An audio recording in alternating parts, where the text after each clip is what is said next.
L'histoire de la relation entre les États-Unis et Cuba est compliquée.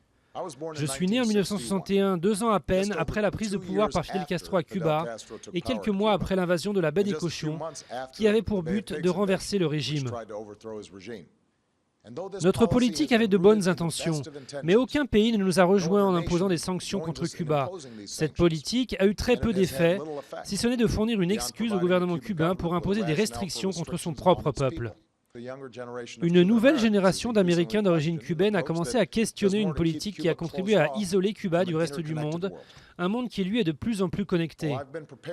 Cela fait longtemps que je me préparais à prendre des nouvelles mesures, mais un obstacle important se trouvait sur notre route, la captivité d'un citoyen américain qui travaillait pour l'agence d'aide au développement USAID, Alan Gross.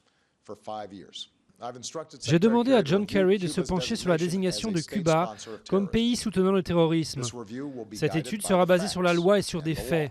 Le terrorisme a changé ces dernières décennies.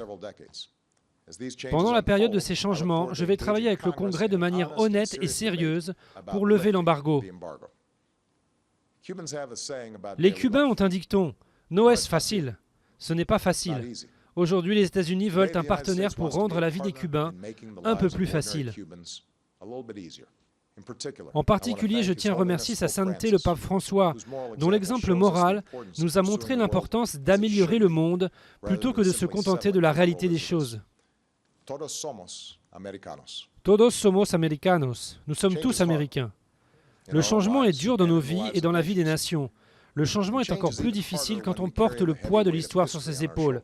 Mais aujourd'hui, nous faisons ces changements parce que c'est la chose juste à faire.